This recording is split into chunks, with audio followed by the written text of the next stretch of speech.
देवी और सज्जनों, आज हमारे लिए अत्यंत गौरव की बात है कि आज हमारे बीच एक ऐसे व्यक्तित्व की मौजूदगी है जिनकी यात्रा आम जन से शुरू होकर देश के सांसद तक पहुंची है। एक ऐसा नेता जिनके जीवन संघर्ष, सेवा और सच्चे नेतृत्व का प्रतीक है। अपने करियर की शुरुआत एक ऑटो रिक्शा चालक के रूप में करने वाले मयंक भाई जी ने न केवल मैकेनिकल इंजीनियरिंग में डिप्लोमा प्राप्त किया, बल्कि वर्ष 1992 में भाजपा से जुड़कर एक जमीनी कार्यकर्ता के रूप में सार्वजनिक जीवन में प्रवेश किया। हमारे मुख्य अतिथि श्री मयंक भाई नायक जी वर्तमान में राज्यसभा के सांसद हैं और गुजरात की माटी से निकलकर आज राष्ट्रीय मंच पर देश का प्रतिनिधित्व कर रहे हैं। उनकी यात्रा हमें सिखाती है कि संघर्ष से सफलता और जन सेवा से नेतृत्व का मार्ग ही सच्चे लोकतंत्र की नींव है। उनके मूल में ईमानदारी, आत्मविश्वास और जन कल्याण की भावना रही है और इस कॉन्फ्रेंस में उनकी उपस्थिति केवल औपचारिक नहीं बल्कि एक शक्तिशाली संदेश है कि नेतृत्व, सुरक्षा और मानवीय मूल्यों का संगम ही प्रगति का मार्ग है। आइए जोरदार तालियों से स्वागत करते हैं हमारे मुख्य अतिथि श्री मयंक भाई नायक जी का। I invite you on the stage, sir. I now request Mr. Hiren to please come up on the stage and present a memento to Sri Mayang Bhai Nayak ji.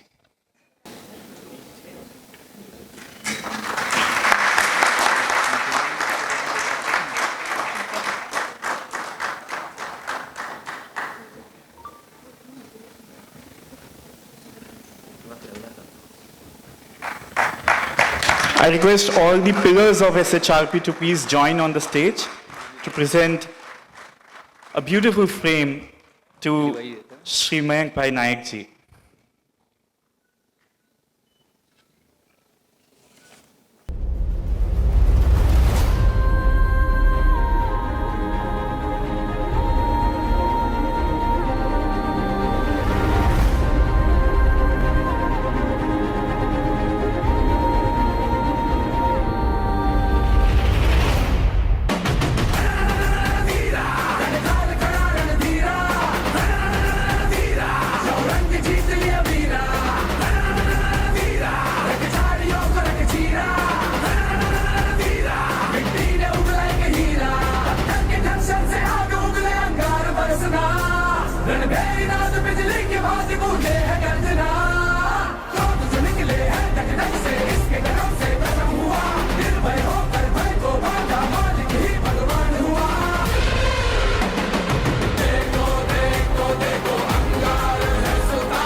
Hello देवी और सज्जनों, किसी ने क्या खूब कहा है कि डिग्रियां तो केवल तालीम के खर्चे की रसीदें हैं।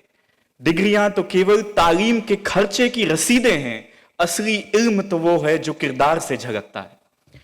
ऐसे ही एक किरदार की छवि आपने इस पहली वीडियो में देखी। मैं आप सभी के अटेंशन में यह बात लाना चाहूंगा कि 23 वर्ष के बाद दिल्ली में जो भारतीय जनता पार्टी की सरकार वापस आई, उसका एक बहुत बड़ा कारण श्री मयंक भाई नायक जी हैं, जिनको ये जिम्मेदारी स्वयं गृह मंत्री अमित शाह जी ने सौंपी। अब मैं अनुरोध करूंगा श्री मयंक भाई नायक जी से कि वे कृपया मंच पर आएं और सभा को संबोधित करें।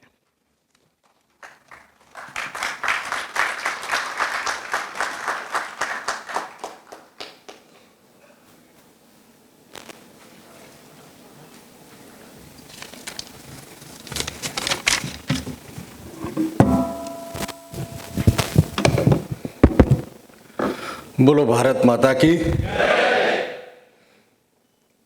રાત્રે મોડા ઘેર આવ્યો હતો કારણ કે ગઈકાલે પાલનપુર, બનાસકાંઠા અને પછી કન્યા કેળવણીના પણ કાર્યક્રમો ચાલતા હતા, એટલે વહેલા ઉઠીને પાછા ભાગાભાગ કરીને આવ્યો છું.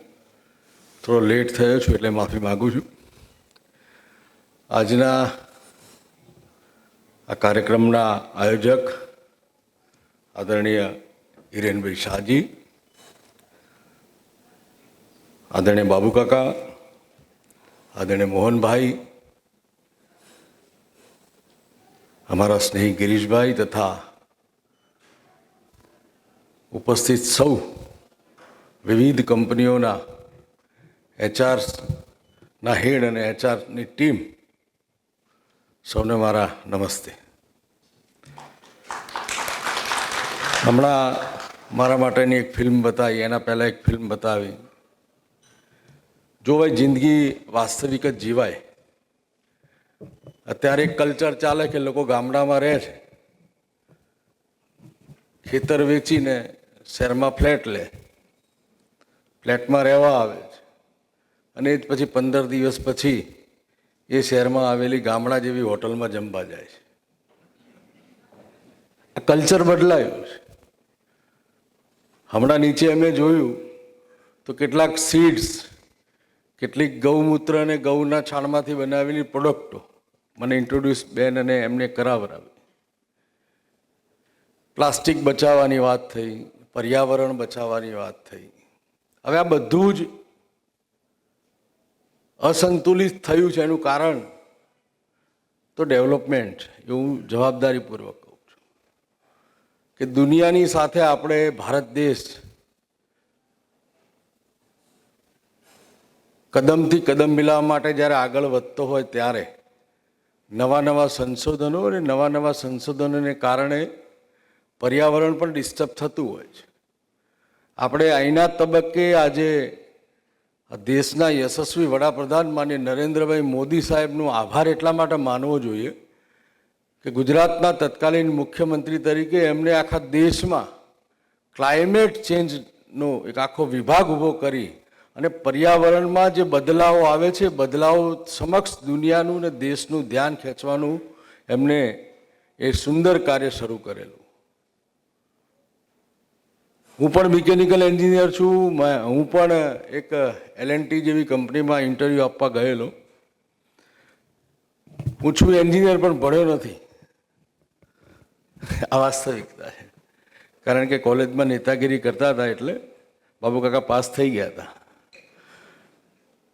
પણ જિંદગીની નાના મોટા રાજકીય સંગઠન સાથે જોડાયા પછી, સંઘ સાથે જોડાયા પછી, સંગઠનના કામ સાથે જોડાયા પછી અલગ અલગ સમાજના છેવાડાના માનવીથી લઈને સમાજના ઉચ્ચ વ્યક્તિઓ સાથે પણ મુલાકાતનો, વાતચીત કરવાનો મને ખૂબ લાંબો અનુભવ છે.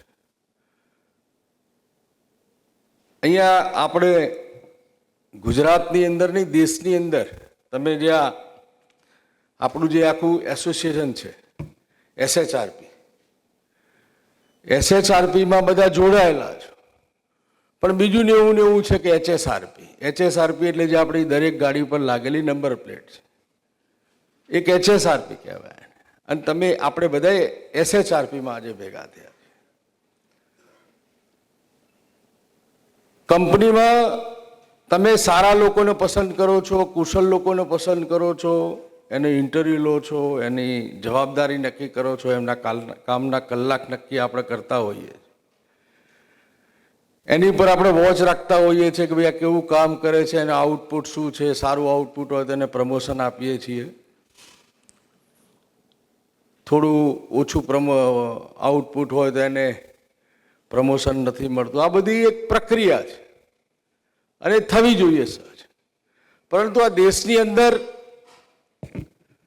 જે પ્રકારે ઇન્ડસ્ટ્રીયલ ગ્રોથ વધી રહ્યો છે અને ઇન્ડસ્ટ્રીયલ ગ્રોથ માટે જે મેનપાવર જોઈએ છે, એક બીજી પણ ચિંતાની વિષય છે કે આપણા દેશના, આપણા ગુજરાતના છોકરાઓ, યુવાનો, યુવતીઓ જે સારું ભણીને તરત વિદેશ જવાની એમના મનમાં એક ખેવના હોય છે કે વિદેશ જતા રહીએ તો આપણે સુરક્ષિત થઈએ, વિદેશ જતા રહીએ તો આપણને ડોલરમાં પગાર મળશે, વિદેશ જતા રહીએ તો આપણને બંગલા ગાડી અહીંયા બહુ સરળતાથી મળી રહેશે.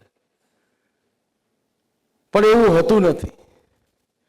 ત્યાં કેવળ પૈસા મળતા હોય છે, સુખ શાંતિ તો એમને મળતી એટલા માટે નથી કે ત્યાંનું જીવન એ સાયકલ જેવું છે, પેન્ડલ મારો તો ચાલે, બાકી ઊભું થઈ જાય.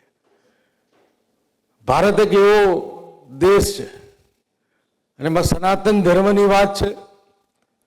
સનાતન ધર્મમાં આપણા તહેવારોની આખી શૃંખલા છે કે તમારા મનમાં, આપણા મનમાં જ્યારે દુઃખ આવે, સુખ આવે, આપણા ઉપર કોઈ આફત આવે, અવસર આવે, ચેલેન્જ આવે, તો એને કેવી રીતે પડકારી શકાય, એને કેવી રીતે આપણા મનમાંથી બીજા વિચારો સાથે સંકળાવી અને દુઃખ અને દર્દને ડાયલ્યુટ કરી શકાય, એના માટે તહેવારોની આખી શૃંખલા છે. તમે મહિનામાં 2 તહેવાર ફરજિયાત છે. દુનિયાનો સૌથી લાંબામાં લાંબો તહેવાર નવરાત્રિ પણ આપણા ધર્મમાં છે ને ખાસ કરીને આપણા ગુજરાતમાં છે ને એમાંય વડોદરા તો આખા દેશમાં નંબર 1 છે. કલ્ચરના માધ્યમથી દેશને અને આપણા સમાજને સંતુલિત રાખવાનું કામ આપણા ધર્મમાં લખ્યું છે. અને એટલા જ માટે મોટી મોટી ઇન્ડસ્ટ્રીના સૌ લોકો અહીંયા ઉપસ્થિત છે ત્યારે તમે જ્યારે કર્મચારીઓની પસંદગી કરતા હો ત્યારે એની ક્વોલિફિકેશન જોતા હશો, એની ડાયલોગ ડિલિવરી જોતા હશો, એની કામ કરવાની પદ્ધતિ જોતા હશો. પણ મારી પણ એક બીજી વધારાની વિનંતી છે કે એના કૌટુંબિકની વ્યવસ્થા પણ તમે જોજો કે આમાં જરૂરિયાત કોને છે. કારણ કે કોઈ પ્રાથમિક શાળામાંથી ભણી, ગામડાની સ્કૂલમાંથી ભણીને MA BEd PhD કે એન્જિનિયરિંગ MA કરીને આવ્યો હોય અને બીજો કોન્વેન્ટમાંથી છોકરો આવ્યો હોય, એ બંનેનું જ્ઞાન સરખું હોય, પણ પેલો ગામડાની વિચારધારા સાથે પ્રાથમિક શાળામાંથી ખેતી મજદૂરી કરતા કરતા આગળ આવેલો હોય તો એને કદાચ ડાયલોગ ડિલિવરીમાં કદાચ ફરક હશે,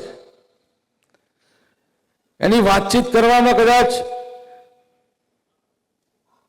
આપણને સમજાય તોતડું હોય. કોઈ કહે છે ને કે તોતડું બોલે ચાલે પણ તોછડું બોલે ના ચાલે. તો HR ના જ્યારે હેડ બેઠા હોય ત્યારે માનવતાની દ્રષ્ટિ રાખીને એક આ બેકગ્રાઉન્ડ પણ આપણે ચેક કરવું જોઈએ, એવી મારી આજના એક ગામડાના એક નાગરિક તરીકે મારી તમને વિનંતી છે. કારણ કે આ દેશ એ ગામડાઓમાંથી બનેલો દેશ છે અને ગામડાઓને સમૃદ્ધ કરવા, ગામડાઓ સુધી સરકારની બધી યોજનાઓ પહોંચે. આ ગુજરાતનું ડેવલપમેન્ટનું કારણ શું છે? 2002 પહેલા ગુજરાત શું હતું, 2025માં જે ગુજરાત શું છે આપણે નરી આંખે જોયું છે. 2002 પહેલા ગામડામાં વીજળી નહોતી, વીજળીના તાર હતા, સાંજે વાળું ટાઈમે વીજળી આવી જાય તો ઠીક છે, બાકી વીજળી આવે તો પ્રાથમિક શાળાઓમાં કોમ્પ્યુટરનો યુગ આવ્યો પણ વીજળી નહોતી. માનીય નરેન્દ્રભાઈ મોદી સાહેબનો આપણે આભાર એટલા માટે માનવો જોઈએ કે ગામડા 18,542 કરતાં વધારે ગામડાઓ ગુજરાતની અંદર છે અને બધા જ ગામડાઓની અંદર 24 કલાક 3 પેજ વીજળી આપી, જેને કારણે ગુજરાતના દરેક ગામડામાં રહેતો નાનામાં નાનો માણસ એ એજ્યુકેશન મેળવી શકે અને દુનિયાથી કદમથી કદમ મિલાવી શકે.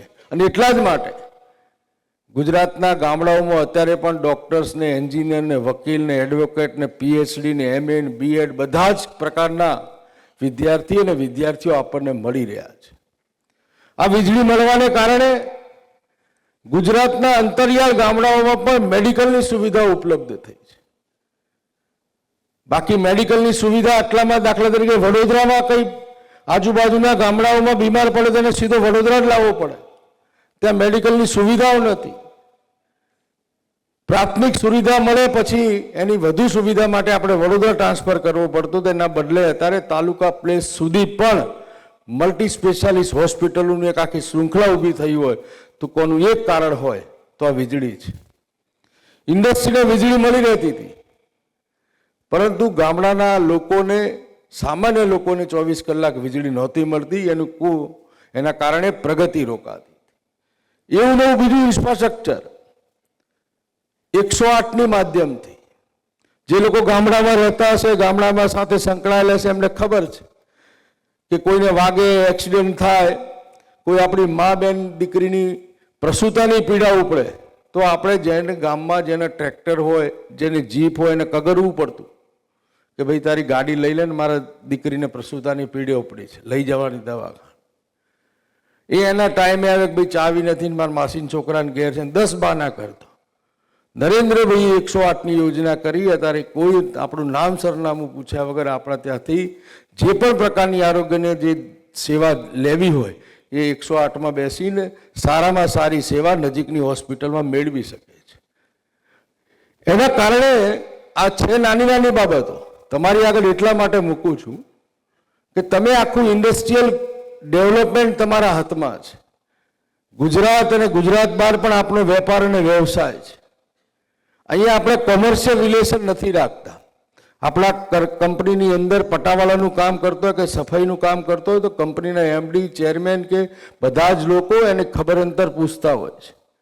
એના દુઃખમાં આપણે સહભાગી થતા હોય છે. એના પરિવારમાં કોઈ નિધન થયું હોય તો કંપનીના જવાબદાર લોકો પણ એના ઘરે બેસવા જતા હોય છે. આ બીજે ક્યાંય નહીં મળે, આ ભારતમાં મળે છે. અને જ્યારે હ્યુમન રિસોર્સિસની વાત હોય, આપ લોકો આટલા બધા જ મોટી સંખ્યામાં અને મોટી મોટી કંપનીના લોકો અહીંયા ઉપસ્થિત છો, ત્યારે નાનામાં નાના માણસનું ધ્યાન રાખવું એ આપણી પ્રાથમિકતા હોવી જોઈએ, એવું મારું આજના તબક્કે આપ સૌને મારી વિનંતી છે. બીજું, માનનીય નરેન્દ્રભાઈની બધી યોજનાઓ છે. નરેન્દ્રભાઈ જ્યારે ગુજરાતના મુખ્યમંત્રીમાંથી દેશના વડાપ્રધાન બન્યા ત્યારે એમને કહ્યું કે લાલ કિલ્લા ઉપરથી કે સ્વચ્છતા જાળવવી આપણી પ્રાથમિકતા હોવી જોઈએ. અને એમણે ઝાડુ હાથમાં લઈ અને પોતે સ્વચ્છતાની શરૂઆત કરાવી. હવે સ્વચ્છતા એ ગાંધીજીએ આપેલો નિયમ હતો. ગાંધીજી જ્યારે આપણું આઝાદીનું આંદોલન લડતા ત્યારે સ્વચ્છતા રેટિયાથી ખાદીની કાંતી અને એના કપડાં બનાવવા, એનાથી કંઈ આઝાદી નહોતી મળવાની. પરંતુ લોકો કેવી રીતે આપણી સાથે જોડાય, દેશ ભાવ કેવી રીતે પેદા થાય, એની જે ગાંધીજીની દીર્ઘ દ્રષ્ટિ હતી એ માન્ય પ્રધાનમંત્રીએ આ દેશ સમક્ષ મૂકીને મને કહેતા આનંદ થાય છે કે દેશના તમામ લોકોએ આ માન્ય પ્રધાનમંત્રીની જે વાત હતી એને માની અને સ્વચ્છતા માટેના આગ્રહી થયા. આ દેશની અંદર ઇન્ડસ્ટ્રીયલ ગ્રોથ વધે એના માટે ગુજરાતની અંદર 2002ના કોમી રમખાણો પછી ગુજરાતની પરિસ્થિતિ, વિકટ પરિસ્થિતિની અંદર પણ ગુજરાતની અંદર વાઇબ્રન્ટ ગુજરાતના માધ્યમથી માન્ય પ્રધાનમંત્રી નરેન્દ્રભાઈ મોદીએ તત્કાલીન મુખ્યમંત્રી તરીકે દેશની અંદરથી અને દુનિયાની અંદરના લોકો ગુજરાતમાં આવીને ઇન્વેસ્ટમેન્ટ કરે અને ગુજરાતની અંદર આપણો ઇન્ડસ્ટ્રીયલ ગ્રોથ વધે એના માટેના પ્રયત્નો એમને શરૂ કરેલા. મને કહેતા આનંદ થાય છે કે દર 2 વર્ષે આ વાઇબ્રન્ટ ગુજરાતની અંદર જે પ્રકારે ઇન્વેસ્ટમેન્ટ આવે છે, મારા મહેસાણા જિલ્લાના બહુચરાજી તાલુકાના અને અમદાવાદના પાછલા જિલ્લાઓમાં ત્યાં આગળ મારુતિ, હોન્ડા અનેક કંપનીઓના પ્લાન્ટ લાગ્યા છે.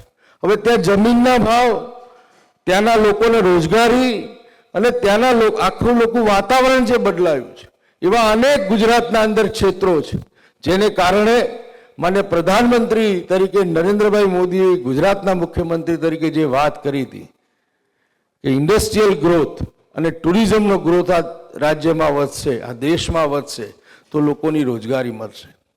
અત્યારે લોકો રોજગારી માટે સરકારી નોકરીનો આગ્રહ રાખતા હોય છે. તમે તલાટીની જગ્યા પડે તો 5 લાખ લોકો એપ્લિકેશન કરશે. શિક્ષકની જગ્યા પડે તો એચટાટ અને ટાટની પરીક્ષા આપીને લાખો વિદ્યાર્થીઓ લાઈનમાં આવે છે. સરકારી નોકરીનો આગ્રહ રાખે છે.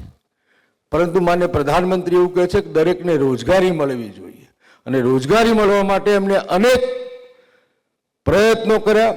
સ્ટાર્ટઅપના માધ્યમથી લોકો સ્વાવલંબી બને. સ્ટાર્ટઅપમાં એને જે ટેકનિકલ માહિતી જોઈતી હોય તો સરકાર એને અનેક એનજીઓના માધ્યમથી એમને શીખવાડવા માટેની ટ્રેનિંગ માટેની વ્યવસ્થા સરકાર કરે છે. એમને જરૂરી ફંડ્સ સરકાર આપે છે. અને કેવી રીતે ગુજરાતનો નાગરિક, આ દેશનો નાગરિક આગળ વધે અને દુનિયામાં ભારતનું નામ રોશન કરે એ માટેના માન્ય પ્રધાનમંત્રીના પ્રયત્નો છે. ઇકોનોમીની બાબતમાં હોય તો આપણે બધા જાણીએ છીએ કે આપણી ઇકોનોમી 11મા 12મા 13મા ક્રમે હતી પ્રધાનમંત્રી આવ્યા ત્યારે. આજે દેશમાં દુનિયામાં ચોથા નંબરે આપણી ઇકોનોમી પહોંચી છે. એટલે કહેવાનો મતલબ એવો છે કે એટલો ઇન્ડસ્ટ્રીયલ ગ્રોથ પણ નહીં, સામાજિક વાત હોય, દેશની સુરક્ષાની વાત હોય, દેશની આંતરિક વિકાસની વાત હોય, રોડ રસ્તાની વિકાસની વાત હોય, પીવાના પાણીની વાત હોય કે ગરીબોની શૌચાલયની વાત હોય. ગામડામાં રહેતી આપણી મા બેન જે આપણા માટે રસોઈ બનાવે છે એ એક સમય રસોઈ બનાવે તો 20 સિગરેટનો ધુમાડો એના શરીરમાં જતો હતો. પરંતુ પ્રધાનમંત્રીએ દરેકના ઘર ગેસના ચૂલા પહોંચે અને 11 કરોડ કરતાં વધારે લોકોને આ ગેસના ચૂલા ઉજ્જવલા યોજનાના માધ્યમથી ઘરે ઘરે પહોંચાડી અને 11 કરોડ લોકોના પરિવારમાં સિગરેટના ધુમાડાની જે અસર થાય ને એનાથી જે બીમારીથી રોકવાનું કામ માન્ય પ્રધાનમંત્રીએ કર્યું છે. અને એટલા જ માટે એના તો પરિવાર બનશે, પરંતુ જે 11 કરોડ પરિવારમાં જે લાકડું વપરાતું હતું, જે પર્યાવરણને નુકસાન થતું હતું, એ પર્યાવરણને નુકસાન કરવાનું રોકવાનું કામ પણ આ માધ્યમથી થયું છે. એને કારણે દેશની અંદર અત્યારે પહેલા આપણે ભણતા ત્યારે એવું કહેતા કે દુનિયાનો દેશમાં સૌથી વધારે વરસાદ ક્યાં પડે કે ચેરાપુંજીમાં. ચેરાપુંજીમાં ખૂબ મોટો વરસાદ પડે. અને ઓછામાં ઓછો વરસાદ ક્યાં પડે તો રાજસ્થાનના જેસલમેર વિસ્તારમાં, જોધપુર વિસ્તારમાં સૌથી ઓછો વરસાદ પડતો. અત્યારે પરિસ્થિતિ આખી બદલાઈ ગઈ છે. ચેરાપુંજીમાં છત્રીની દુકાનો બંધ થઈ ગઈ અને અત્યારે જોધપુરમાં છત્રીની દુકાનો ખુલી છે. ત્યાં વરસાદ આપણે વિચારીએ એના કરતાં વધારે પડે છે. અને ચેરાપુંજી એનું કારણ ક્લાઇમેટ ચેન્જ.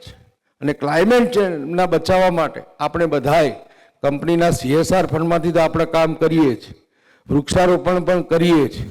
અને એ વૃક્ષારોપણ કર્યા પછી એ કેટલું ટકે છે એની પણ આપણે તકેદારી રાખવી જોઈએ.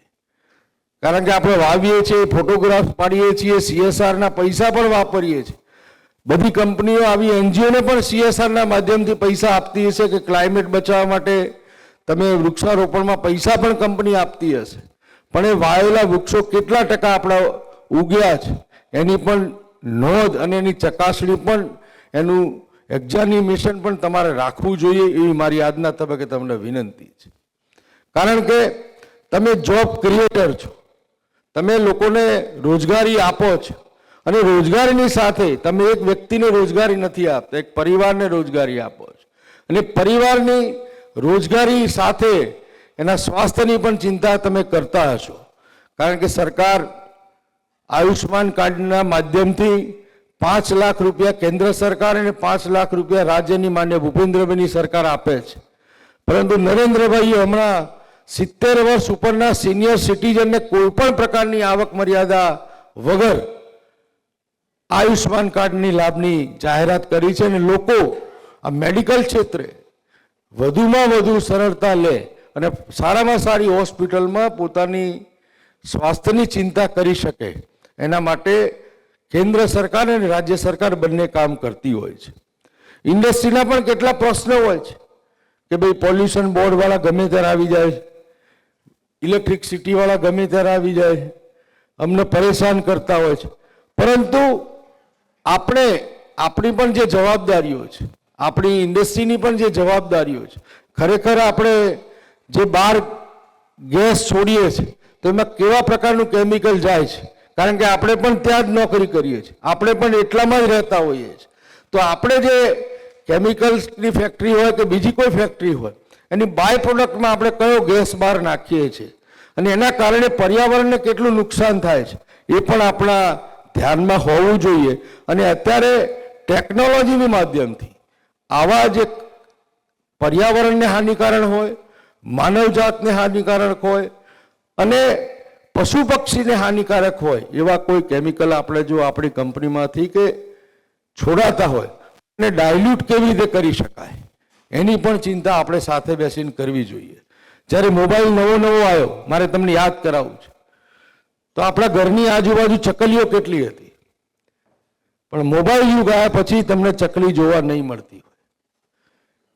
એના રેડિયેશનની અસર ચકલી પર 100% પડી છે. એને કારણે ચકલી આપણા વચ્ચેથી ગુમ થઈ ગઈ છે. આ તમે જોજો, વિચારજો ને એની ઉપર ચિંતન કરજો. એની એક ખાલી મોબાઈલના રેડિયેશનની અસર ચકલી જેવી નાના પંખી ઉપર કેટલી છે. તો આપણે પણ જે ઇન્ડસ્ટ્રી ચલાવીએ છીએ એ ઇન્ડસ્ટ્રીની અંદર આપણા પ્રોડક્ટના સિવાય જે બાય પ્રોડક્ટ છે એ અને એનાથી થતા પોલ્યુશન એને કેવી રીતે કંટ્રોલ કરી શકાય, ન કેવળ સરકારના ધ્યાન માટે, માનવતાની દ્રષ્ટિની વાત કરું.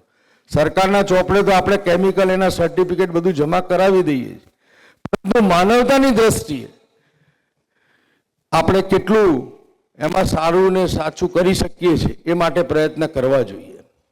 કારણ કે એમાં બહુ નાની છે.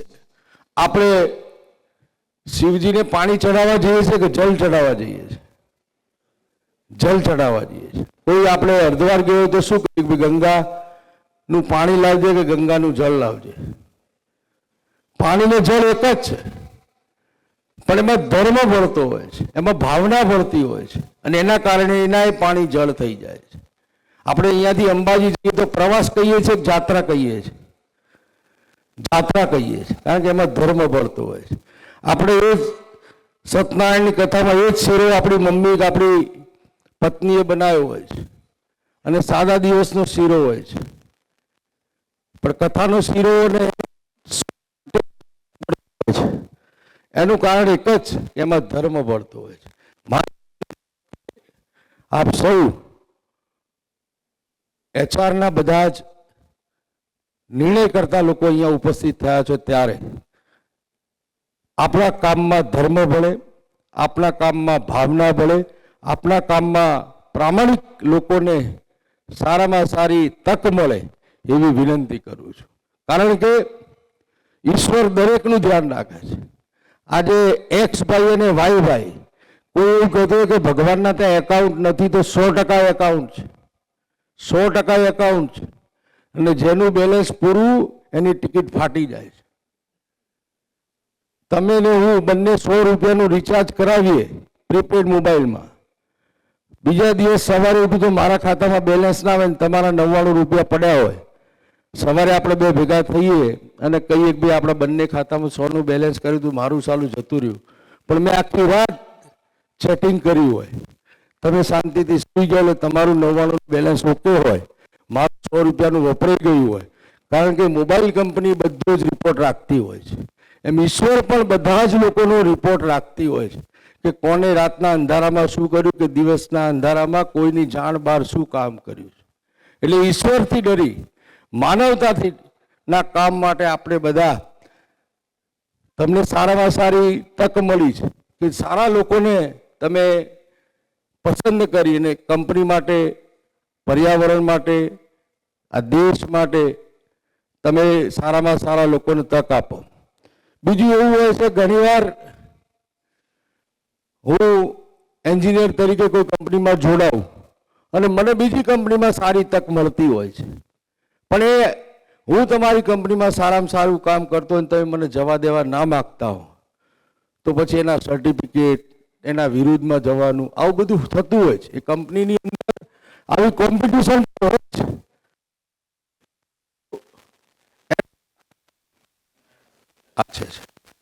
હેલો, હા, હેલો હેલો હેલો હવે એના સ્કિલને તમે કેટલા દિવસ રોકી રાખશો? આજ નહીં તો કાલે એનું સ્કિલ જે છે, એનામાં જે આવડત છે, એને આપણે કેવી રીતે રોકી શકીએ? એટલે આવા નાના નાના પ્રશ્નો છે, એની આતરડી દુભાતી હોય એવા જે કર્મચારીઓ હોય એને પણ ઉચ્ચ કક્ષાએ જવાની તક આપણને આપવી જોઈએ. કારણ કે કોઈ કહે છે કે આપણી સાથે, આપણે લોકોની સાથે એવી ઉદારી રાખવી જોઈએ કે જેવી ઈશ્વરે આપણને આપી છે. આપણા ઉપર ઈશ્વરના આશીર્વાદ હોય, આપણા માતા પિતાના આશીર્વાદ હોય, આપણા ગુરુના આશીર્વાદ હોય, એને કારણે આપણે પ્રગતિ થતી હોય છે. કારણ કે આપણે જે પોસ્ટ ઉપર છીએ એ માટે ઘણાય લાયક હતા. આજે હું રાજ્યસભાનો સભ્ય છું તો મારા જેવા લાખો કાર્યકર્તા ગુજરાતની અંદર છે, પણ મારી ઉપર માન્ય પ્રધાનમંત્રી માન્ય અમિતભાઈની જે કૃપા છે, ભારતીય જનતા પાર્ટીના કરોડો કાર્યકર્તાઓના આશીર્વાદ છે, એને કારણે મને આ તક મળી છે. તો આ તકનો મારે સદુપયોગ કરવો જોઈએ અને આ સદુપયોગના માધ્યમથી પાર્ટી અને રાજ્ય કેવી રીતે મજબૂત બને એના માટે છેવાડાના માનવી સુધી મારે પહોંચવું પડે. કારણ કે મને પણ એક્સપાયરી ડેટ આપેલી છે 30/4/2030ના દિવસે તમારું રાજ્યસભાનું પદ પૂરું થઈ જવાનું. મારા આઈ કાર્ડમાં જ લખીને આપેલું છે. એટલે મારે 6 વર્ષ જ રહેવાનું છે. તો 6 વર્ષમાં મારે શેના માટે અભિમાનમાં ફરવું જોઈએ? 6 વર્ષ પછી પણ હું સામાન્ય નાગરિક જ થઈ જવાનો છું. તો આજે સામાન્ય નાગરિક કેમ ના રહું? પદ પ્રતિષ્ઠા જવા માટેની છે, પરંતુ આપણી જે કામની વાત છે, એ સુવાત છે, એ આપણા મર્યા પછી પણ રહેવાની છે. આપણા જે કર્મ છે એ કર્મ આપણે આ દુનિયામાં હોઈએ કે ના હોઈએ પણ એ સતત રહેવાના છે. કે પેલા સાહેબ હતા એ જોરદાર હતા, HR હતા. હમણાં હું અમારી કલેક્ટરની કચેરીની અમારી દર મહિનાના 3જા શનિવારે બેઠક હોય છે અને દરેક કલેક્ટર કચેરીમાં આપ જતા હશો, સરકારી ઓફિસોમાં આપનો પ્રવાસ રહેતો હશે. તમે એક ઇન્કમ્બન્સી ચાર્ટ લગાવેલો હોય છે. આ તારીખથી આ તારીખ સુધી આ કલેક્ટર હતા, આ તારીખથી આ તારીખ સુધી આ DSP હતા, આના પહેલાં આ હતા. આખી હિસ્ટ્રી લખેલી હોય છે એની ઓફિસમાં. એટલે મેં અધિકારીઓને એવું કહ્યું કે આ હિસ્ટ્રી છે ને તમારી અહીંની કામગીરીની પદ્ધતિ મૂકીને જાય છે. તમારા પહેલાં કેવો અધિકારી હતો, અમે અરજદાર તો આના જ રહેવાના. અમે આવીશું કે આના પહેલાં જે કલેક્ટર હતો એ જોરદાર હતો, આના પહેલાં જે DSP હતો એ કોઈને છોડતો નહોતો. તમારી કરણી ને કથની બંને તમે ઇન્કમ્બન્સી ચાર્ટમાં મૂકીને જતા હોઈએ છીએ અને એના કારણે તમે ભવિષ્યમાં ક્યાં જવા માગો છો એ જે ગામડાનો નાગરિક હોય, જે કલેક્ટર કચેરીમાં જાય ને કલેક્ટર એને મદદ કરે, જે લાભાર્થીઓને લાભ હલાવ્યો, તે આખી જિંદગી યાદ રાખતો કે આ સાહેબ હતા એ જોરદાર હતા, ગરીબોની સેવા કરતા હતા. એ ઇન્કમ્બન્સી ચાર્ટ આપણે એક કંપનીમાં છીએ, આપણે પણ રિટાયર્ડ થવાનું છે, આપણે પણ એવું ભાથું મૂકીને જઈએ કે આવનારી પેઢી યાદ કરે કે આ કંપનીના MD ચેરમેન સાહેબ સાથે આ HRના જે હેડ હતા એ આખી કંપની જોરદાર હતી અને આ કંપનીમાં કામ કરવાનો અંદરથી ઉત્સાહ આવે. નોકરી કરે એ અલગ વાત છે ને ઉત્સાહથી નોકરી કરે એ આખો ફરક હોય છે. એ માટે આપ પ્રયત્ન કરજો, સારા લોકોને પ્રોત્સાહન આપજો અને જે લોકો સારા થવા માટેનો પ્રયત્ન કરતા હોય એમને સારી ટ્રેનિંગ આપી, સારા મોટિવેશનલ સ્પીકરો લાવી. કારણ કે ઘણીવાર એના મનમાં પડ્યું હોય છે પરંતુ એ ભાવ વ્યક્ત કરી નથી શકતા હોતા અને એને કારણે ઇતર પ્રવૃત્તિઓમાં પણ કંપનીના લોકો કાર્ય કરે. કારણ કે કંપનીમાં મોટો સ્ટાફ હોય તો એમાં કોઈને સંગીતનો સારો શોખ હોય છે, કોઈ સારા સ્પોર્ટ્સમેન પણ આપણી કંપનીમાં નોકરી કરતા હોય છે, કોઈ સારા ચિત્રકાર પણ આપણી કંપનીમાં નોકરી કરતા હોય છે. તો એ ક્ષેત્રમાં પણ કંપનીની અંદર આ પ્રકારની કોમ્પિટિશનો રાખી અને એની અંદરની પડેલી જે પ્રતિભાઓ છે એને બહાર લાવવાનો આપણે સાથે પ્રયત્ન કરવો જોઈએ, જેને કારણે માણસ સહજ જિંદગી, બાકી સવારે 8 વાગે ટિફિન લઈને જાય, રાતે 8 વાગે ઘરે પહોંચે, થાકીને સૂઈ જાય, એની સાથે એના અંદર પડેલી જે ભાવનાઓ છે, એની અંદર પડેલો જે કલાકાર છે એને પણ બહાર લાવવાની કંપનીના HR તરીકે આપ કામ કરશો એવી મારી આજના તબક્કે આપને વિનંતી છે. આ ઓર્ગેનાઇઝેશન દ્વારા છેલ્લા ઘણા વર્ષોથી આ પ્રકારની કામગીરી થઈ રહી છે. એ પોતાના એક બધી કંપનીઓના સાથે રાખીને આ રીતે કાર્યક્રમ જે કરી રહ્યા છે એ માટે એમને હું અભિનંદન આપું છું અને જે લોકો સારું કામ કરે છે એને પ્રોત્સાહિત કરવાની પણ જે એમની આખી આગવી પદ્ધતિ છે એ માટે પણ એમને અભિનંદન આપું છું. આજે જેમને પણ એવોર્ડ મળવાના છે એમને હું શુભેચ્છાઓ પાઠવું છું. તેઓ દિન પ્રતિદિન પોતાની પ્રગતિ કરે, પોતાના થકી પરિવારનું, મા બાપનું, પોતાના ગુરુનું, કંપનીના ચેરમેન MD ને સૌ સ્ટાફનું, કારણ કે એકલાથી કંઈ નહીં થાય, બધા જ લોકોના પ્રયત્નોથી આપણે તમે એક હાથ ડાબો હાથ કે જમણો હાથ એક દિવસ વાપર્યા વગર જીવજો.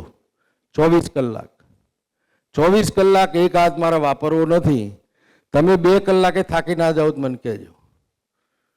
સૌનો સાથ ને સૌનો વિકાસ, સૌનો પ્રયાસ અને સૌનો વિશ્વાસ, જે માને પ્રધાનમંત્રી કહે છે, એ 4 સ્તંભ ઉપર ન કેવળ સરકાર પણ આપણું જીવન પણ એ 4 સ્તંભો ઉપર છે. અને એટલા જ માટે આપણે બધા જ સાથે મળી અને આપણે કંપની તો ચલાવવાનો પ્રયત્ન કરવાનો, પણ સહજ માનવ જીવન, હ્યુમન રિસોર્સિસ, આ માનવીય અધિકાર છે અને માનવીય અધિકારને આપ સારામાં સારી રીતે ચલાવતા હશો જ એવી મને ખાતરી છે. મારી જીવનના તબક્કે MP તો છું જ, MP થયા પછી પણ જ્યાં સુધી જીવું ત્યાં સુધી મારી જ્યાં જરૂર પડે મારો ઉપયોગ દુરુપયોગ કરવાની તમને છૂટ છે. જ્યાં જરૂર પડે મને યાદ કરજો. તકલીફમાં મારો મોબાઈલ નંબર જાહેરમાં કહી દઉં, 98 250 26 001 મારો મોબાઈલ નંબર છે. ગમે ત્યારે મને યાદ કરજો. તમારી દુઃખમાં કે સુખમાં શક્ય હશે તો ભાગીદારી કરવાનો પ્રયત્ન કરીશ. અહીંયા બોલાવ્યો, સ્વાગત સન્માન કર્યું ને આપ સૌના દર્શન કરવાનો મને જે અવસર આપ્યો એ બદલ સૌનો આભાર મારે વિરમું છું. ભારત માતા કી જય. વંદે માતરમ.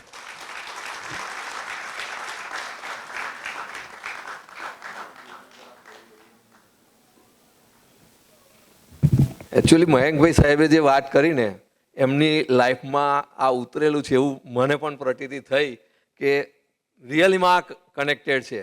કારણ કે જ્યારે હું એમને ઇન્વિટેશન આપવા ગયો ને તો બધા આપણે જોઈએ કે કાર્યાલય નામ લખેલા હોય છે બહાર ઓફિસની બહાર, જ્યારે એમની ઓફિસની બહાર સેવાલય એવું નામ લખેલું છે. એમ જ્યારે આ જોયું ત્યારે મને થયું કે અમે જેને અપ્રોચ કરી રહ્યા છીએ એમ કે વી આર લુકિંગ કે કોઈ ડાઉન ટુ અર્થ ને આપણે બોલાવા એમ કે જેમની લાઈફમાંથી લોકો પ્રેરણા રહે એમ. તો એ બોર્ડ જોઈને જ મને થયું કે we are at right place. ને આજે જ્યારે એમને આ બધું કીધું કે હું ડાઉનથી બધા માટે અવેલેબલ છું એમ, કારણ કે અત્યાર સુધી કોઈ MP કે એમને આપણે જોયા હશે કે કોઈ એમનો જાહેરમાં કોઈ દિવસ નંબર આપેલો નથી. આ જ વસ્તુ એમની સેવાલયનું જે ખરું છે એની પ્રતીતિ હમણાં પણ કરાવડાવે છે એમ. એટલે હું થેન્ક યુ કહીશ મયંકભાઈને કે ખરેખર એમને બીજું પણ હું કહેવા માગીશ કે જ્યારે અમે એમને મળવા ગયા તો અમારે કંઈ બહુ એટલું બધું પહેલેથી કંઈ ઇન્ટરેક્શન નહોતું, પણ એમને જ્યારે અમે એપ્રોચ કર્યો ને પછી એમની ત્યાં ઓફિસ અમે મહેસાણા ગયા હતા તો એમને જોયું કે આ બધી વસ્તુ અમે આટલી એક્ટિવિટીઝ કરી રહ્યા છીએ એમ, તો એમને કોઈ એક સેકન્ડની પણ એવું નથી કીધું કે ના મારાથી નહીં અવાય કે એમ. એમને કીધું કે ના હું ચોક્કસ આવીશ એમ. હમણાં પણ એટલા જ હતા કનેક્ટેડ. 15 તારીખનો પણ પ્રોગ્રામ હતો ત્યારે પણ એમને એવું હતું કે એને એ આવશે જ એમ, કારણ કે એમનું એવું કમિટમેન્ટ અમને લાગ્યું કે ના એ આવશે જ એમ. આજે પણ જ્યારે અમે પોસ્ટપોન કર્યું આપેલું એરક્રાફ્ટના લીધે કે ટ્રેજડીના લીધે, ત્યારે પણ એમને જ્યારે મેસેજ કર્યો તો કે ના હું આવીશ જ એમ. અને આજે આપણી વચ્ચે છે એ જ એમનું ખરેખર સેવા માટે જોડાયેલા છે, એમનું આ પ્રતીતિ કરાવે છે. થેન્ક યુ મયંકભાઈ સાહેબ, થેન્ક યુ સો મચ.